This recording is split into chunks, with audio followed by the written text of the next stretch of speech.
امیر افروز جان، امروز که بار اول است همه مشتریان در این مرکز نشستن، میخواهم یک شعر بگویم برای شما، چون میگویند که میفارم پولدار باشم، دایم دلاردار باشم، زمستان و تابستان همراه تو در طرف خانه ساحل باشم. کیرا نمیفاره پولدار باشه؟ خوب، تو پیخست کرده که این شعر من چی معنی دارد؟ البته اهل دین میدانید این ترانه را یک هنرمند جوان اما با استعداد، هنرمندی که واقعا صدای بسیار جذاب، گوشنواز، با قول جرنگستی داره. کی است؟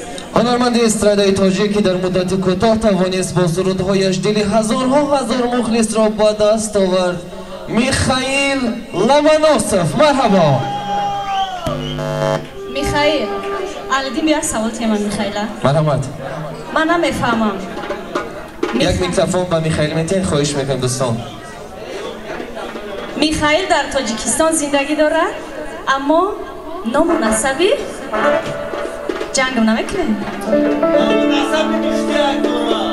نام و نسبی روسی داره. یک سوال برای چیه؟ شاید پدرشون مادرشون روز زبان هستن یا شاید این تخلصی آوازخانه‌اش باشد. من یازی اگر میگم گفتی شما میخائیل اوخیل، شما در تاجیکستان یا عروس ایده نمیتونی شما. این دیمشقی ای کدام دولتی باشه نباشه، ایتالیان سه، امریکان سه، فرانسوس سه، تاجیکستان آمد با فورش نفورش تاجیک میشه. بله، خوش آمدید میخائیل جان. بسیار یک صدای شیرین و فارم دارید و با قول کشیش های همون آوازتان عجایبند.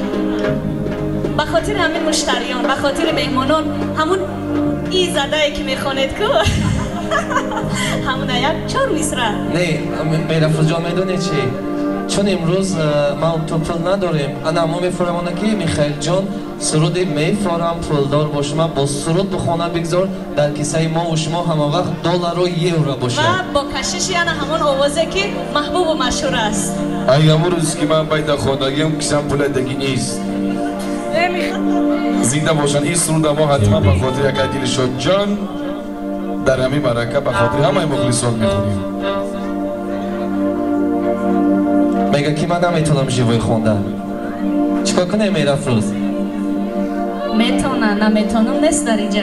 آخه هنرمندا رو مجبور کرد. میخائیل میگه نه من نمیتونم جیوی خوندن. ما جا میشینیم استراحت میکنیم، میخائیل میخونه برای ما. قبول. میخائیل لمانوسوف در خدمت هر یکی شما، همه کس خوش اومدن. زنده باشن، سربلند باشن. کلی بردارانی که در این طرف خانه ساحل تشریف نمودن، هر یک قدم شما را نوری در تاجی سر میگیم. خوش آمدین، راحت کنین، دم گیرین، استراحت کنین. گفتی عروسا کیف کنین. ما در خدمت شما کدین شد جان، یکی از برادران ما زنده باشن. خوش آمدن.